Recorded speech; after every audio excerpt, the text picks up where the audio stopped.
Gambians and friends of the Gambia, I humbly stand before you to address the whole world on this historic occasion.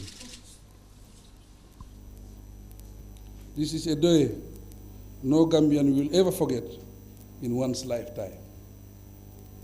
This is the first time since the Gambia became independent in 1965 that Gambia have changed their government through the ballot box. I must take this opportunity to thank the entire electorate of the Gambia and Gambians in the diaspora for making this day possible. I thank the entire campaign team of the Coalition 2016 and the stakeholders for putting aside their political differences to unite us for national interests.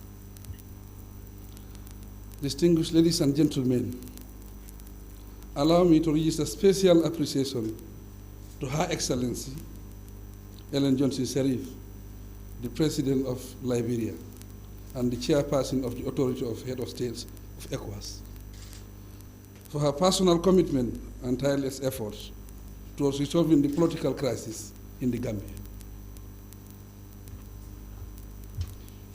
The same sentiments goes to His Excellency Mohamed Buhari, the President of the Republic of Nigeria. His Excellency Anes Bai Krumah, the President of the Republic of Sierra Leone, and His Excellency Dramani Mahama, former President of Ghana.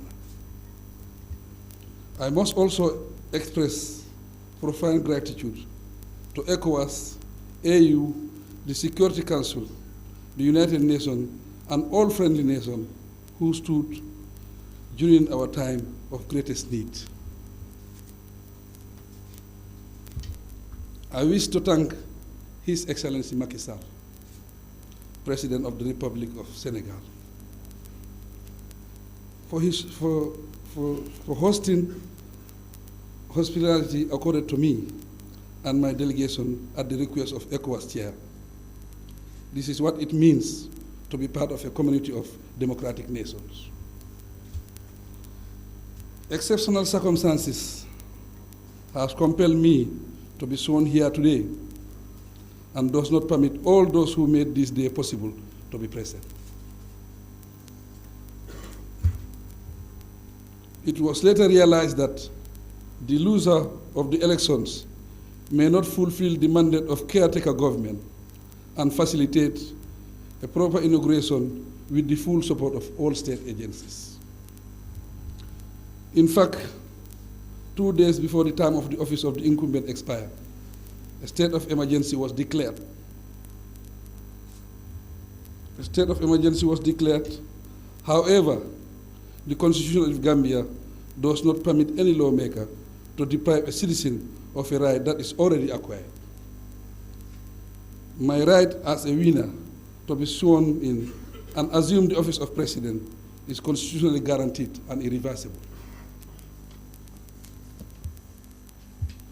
I hereby make a special appeal to ECOWAS, AU, and the UN, particularly the Security Council, to support the government and people of the Gambia in enforcing their will, restore their sovereignty and constitutional legitimacy. I therefore call on all civilians and military personnel of the state to support my presidency, since it is built on a constitutional foundation. They are assured that they will not be subjected to any injustice and discrimination, but would be provided with better working conditions and terms of service. This is a victory of the Gambian nation. Our national flag will now fly high among those of the most democratic nations of the world. The capacity to effect change through the ballot box has proven power belongs to the people in the Gambia.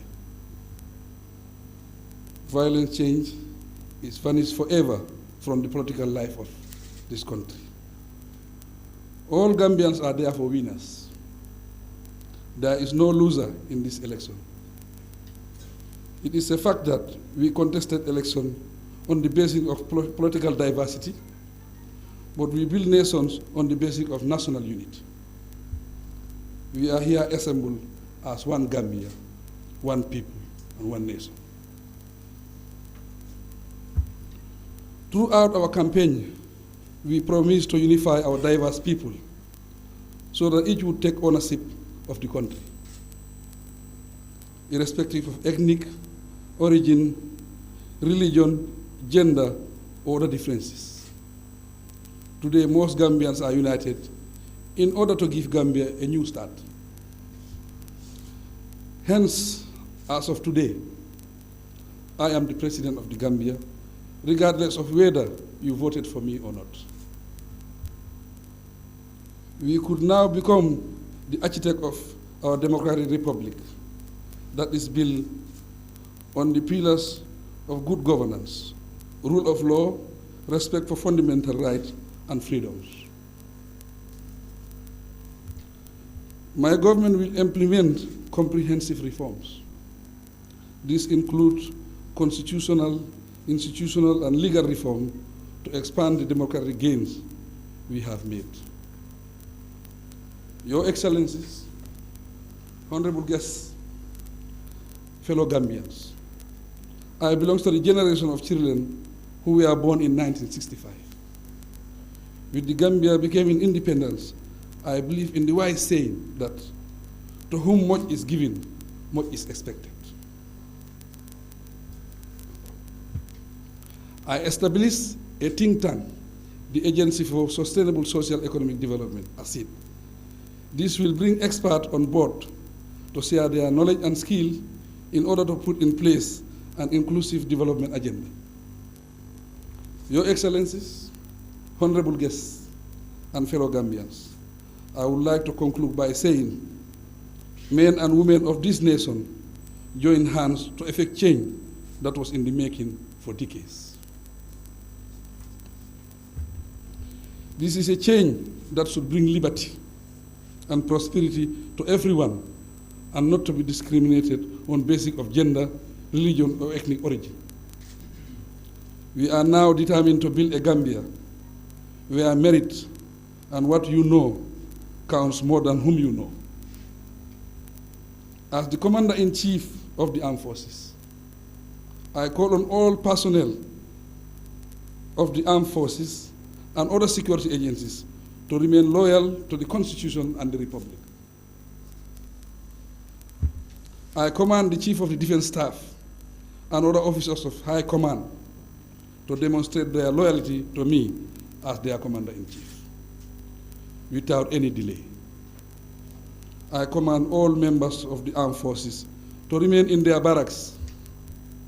Those found wanting or in possession of firearms without my order shall be considered rebels.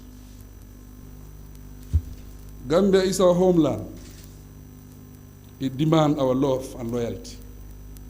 Let us all pledge our firm allegiance to be ever true to our motherland, the Gambia. Long live the Republic. Long live the United People of the Gambia. Forward ever, backward never. Thank you.